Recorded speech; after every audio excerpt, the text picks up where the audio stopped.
নমস্কার, শুভ সকাল। কেমন আছো সবাই? আশা করছি সকলেই ভালো আছো।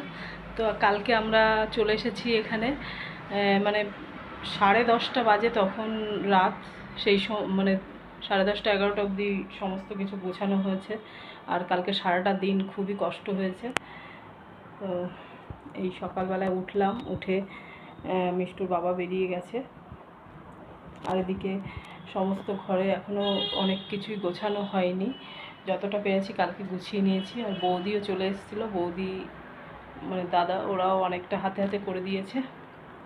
আর এখানে যেটা সবথেকে ভালো হয়েছে, জলের অসুবিধাটা হচ্ছে না। আর জায়গাও মানে আগে ঘরটা খুব ছোট ছিল, তো এখন আমাদের মানে অনেকটাই জায়গা। তো যতদিন বাড়ি না হয় ততদিন আমরা এখানে ভাড়া থাকবো। মানে মাসে 6,000 টাকা করে ভাড়া দিতে হবে। তো যতটা সম্ভব তাড়াতাড়ি বাড়ি করতে হবে, নাহলে এতগুলো টাকা মাস গেলে চলে যাচ্ছে, এটা খুব গায়ে লাগে। তো দেখতে থাকো ভিডিওটা। আজকে সারাটা দিন অনেক কাজ বাকি আছে, ওদিকে রান্নাঘরেও কিছু গোছাতে হবে। তো কালকে জামাকাপড়গুলো মানে সমস্ত কিছু গোছানো হয়নি, সেই জন্য এখানটা এক সাইডে রেখে দিয়েছি। রেখে আমি এই যে ঝাড় দিয়ে দিচ্ছি, সাইড দিয়ে ঝাড় দিয়ে নিচ্ছি। তো এখনও আমাদের পাপোশ কেনা হয়নি, তো আপাতত এই মানে বাদ দেওয়া জামাকাপড়গুলো দিয়েই রেখে পা মোছা হচ্ছে। তো এখন অনেক মানে কিছু কিছু টুকটাক জিনিস কিনতে হবে। তো এইখানে ঝাঁটাটা এইখানেই ছিল, আমাদের আর ঝাঁটাটা কিনতে হয়নি, মানে যার ফ্ল্যাট তারই মানে জিনিস। তো এদিকে আমি সকালবেলায় ভাবলাম একটু আগে খাবারটা তৈরি করে নিই, কারণ সকালবেলায় তো খেতে হবে। তো সেই জন্য ভাবলাম, আলু কুমড়ো ছিল, বাবা এই আজকে সকালবেলায় কুমড়ো কিনে নিয়ে এসছে। তো আমি একটু আলু কুমড়ো তরকারি করছি, তেলে একটু পাঁচফোড়ন, হিং আর শুকনো লঙ্কা আর এদিকে আদা আর কাঁচা লঙ্কা দিয়েছি। দিয়ে এটা একটু ভালো করে ভেজে নিয়ে তারপরে আলু আর কুমড়োটা দিয়ে দেবো। তো আগে সকালবেলার খাবারটা করে নিচ্ছি, কারণ সকালবেলায় না খেলে তো কাজ করা যাবে না, সেই জন্য আগে সকালে রান্নাটা করে নিচ্ছি। তারপরে বেলার দিকে অন্য মানে মাছ না হলেও অন্য কিছু রান্না করতে হবে, দুপুরে রান্নাটা পরে করব। তো এখন আমি একটু ময়দা মেখে নেব আর এই একটু আলু কুমড়ো তরকারি করে নিচ্ছি, কারণ আটা নেই, আটা থাকলে রুটিই করতাম। তো যেহেতু আটা নেই, এখন আনাও যাবে না, ওর বাবা নেই। তো এই যে একটু সামান্য ধনে গুঁড়ো দিয়ে দিচ্ছি আর লবণ হলুদ দিয়ে জল দিয়ে দিয়েছি। আর এদিকে আমি একটু ময়দা নিয়ে নিচ্ছি, ময়দাটা একটু তেল, লবণ আর একটু সামান্য চিনি দিয়ে মেখে নিচ্ছি। তো মিষ্টুকে দুধ এনে দেওয়া হয়েছিল, সেই দুধ ও পুরোটা খাইনি, তো একটুখানি ছিল, ভাবলাম ময়দার মধ্যে দুধটা দিয়ে দিই, বেশ খেতে ভালোও লাগবে। তো অল্প একটু দুধ ছিল, আর একটু জল দিতে হবে, এই দুধে হবে না, তো আর একটু অল্প অল্প করে দিয়ে মেখে নিচ্ছি। তো সামান্য একটু জলও দিয়ে দিয়েছিলাম। তো ময়দাটা মেখে নিয়েছি, মেখে এবার কিছুক্ষণ ঢেকে রাখবো। তারপরে তরকারিটা প্রায় হয়েও এসছে। তো সামান্য তেল দিয়ে আমি পরোটা ভেজে দিচ্ছি, কারণ লুচিও করব না, তেলে ভাজা জিনিস খুব একটা বেশি খাওয়া ভালো না। এমনিতেই কালকে রাত্রে রোল খাওয়া হয়েছে, ভাত আর করিনি, রান্নাই করিনি, বাইরে থেকে খাবার এনে খাওয়া হয়েছে, সেই জন্য আজকে একটু এই হালকা তেল দিয়ে পরোটা করে দিচ্ছি।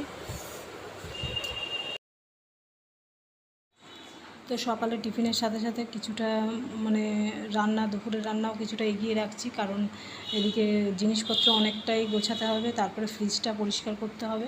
তো আমি এদিকে ভাত বসিয়ে দিয়েছি, আর ওদিকে ডিম সেদ্ধ বসিয়ে দিচ্ছি, কারণ আজকে ডিম করব, আজকে আর মাছ নেই, তো মাছ করব না। যাই হোক, 4টে ডিম সিদ্ধ বসিয়ে দিয়েছি। আর এদিকে ফ্রিজটা আমি অফ করে সমস্ত কিছু জিনিসগুলো বের করে নিচ্ছি, কারণ এখানে সব কিছু বের করে তারপরে পরিষ্কার করতে হবে। ভেবেছিলাম ওই বাড়িতে থেকেই পরিষ্কার করে সব কিছু নিয়ে আসবো, কারণ তাড়াতাড়ি আসা হয়ে গেছে, যেদিন 2-3 দিন এখনও বাকি ছিল, কিন্তু সেটা আর হলো না, তার আগেই চলে আসলাম, সেই জন্য আর পরিষ্কার করা হয়নি। তো সে কারণে আজকেই পরিষ্কার করব। আর ওদিকে রান্না কিছুটা ভাত বসিয়ে দিয়েছি, আর ডিম সিদ্ধটা বসিয়ে দিয়েছি, এগুলো করে নিয়ে তারপরে রান্নাটা করব, একটু দেরি হবে। তো ফ্রিজটা এত পরিমাণে মানে নোংরা হয়েছিল যে সেই জন্য পরিষ্কার করাও হয়নি। আর তো পরিষ্কার করে নিচ্ছি একটু। তো ফ্রিজটা মানে খুব একটা ভালো নেই, কারণ ফ্রিজটা থেকে মানে বেশি দিন সবজি রাখা যায় না, রাখলে জল হয়ে যাচ্ছে আর নষ্ট হয়ে যাচ্ছে।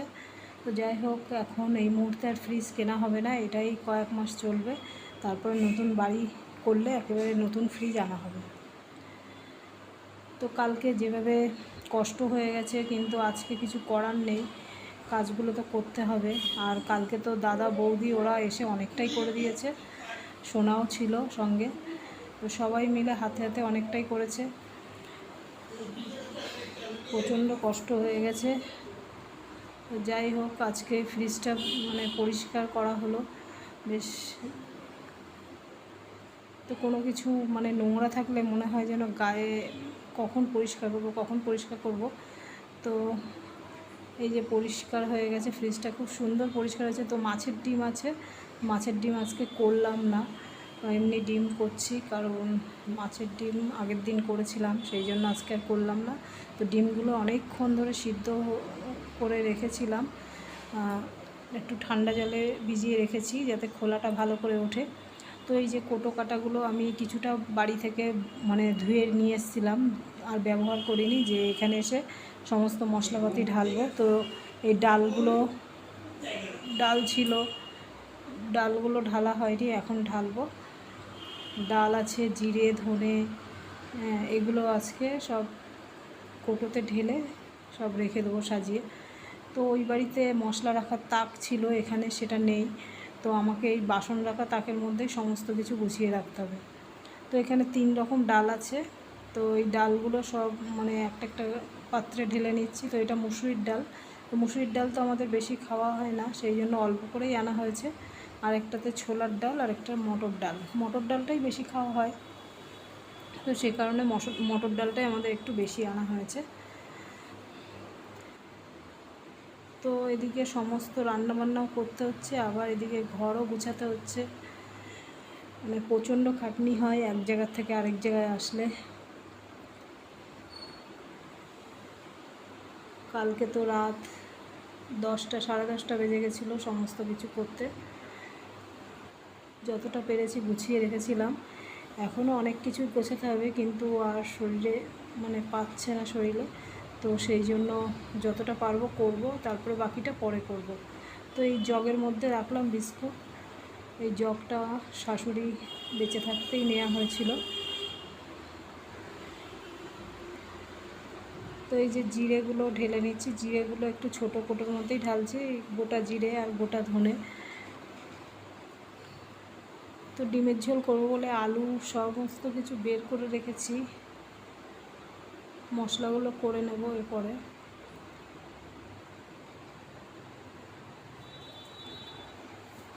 তো যতটা পাচ্ছি একটু গুছিয়ে রাখছি অল্প জায়গার মধ্যে।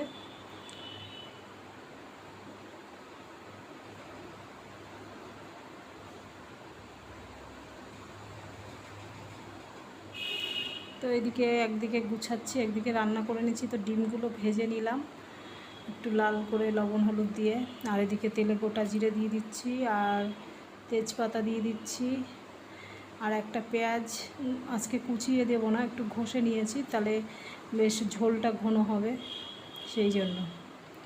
কারণ শুধু ডিমের ঝোল করছি, আর দুপুরের জন্য আর কিছু করব না। তো এই দেখো বেসিনটা না, প্রথম থেকে এসেই দেখি এইভাবে একটু জল ছাড়লে, কিছু ধুলেই জলটা জমে যাচ্ছে। তো ওর বাবাকে বললাম, বাবা বললো একটু কালকে পাইপটা পরিষ্কার করে দেবে, তারপরে বেসিনটা ঠিক হবে। তো যাই হোক, এদিকে ডিমের ঝোল বসিয়ে আমি এই একটু ঘরটা মুছে নিচ্ছি। তো মোছার সেই এটা নেই, দাঁড়িয়ে থেকে যে লাঠি দিয়ে মোছা হয়, তো আমি কোমরে ব্যথা, তবুও ঘরটা মুছছি বসে। তো ঘর মুছে স্নান করে আমি পুজো দিয়ে দিলাম, কারণ ওর বাবা আজকে এখনও আসেনি, একটু আসতে দেরি হবে, নাহলে ওর বাবাই পুজোটা বেশিরভাগ দেয়। তো পুজো দেওয়ার পরে তারপরে দাদুকে খেতে দেবো, কারণ বাবা আসলে তবেই আমরা সবাই খাবো। তো ভিডিওটা আজকে এখানেই শেষ করছি। তো পরের বার আবার দেখাবে নতুন ভিডিওর সাথে, ততক্ষণে ভালো থাকবে, সুস্থ থাকবে, নমস্কার।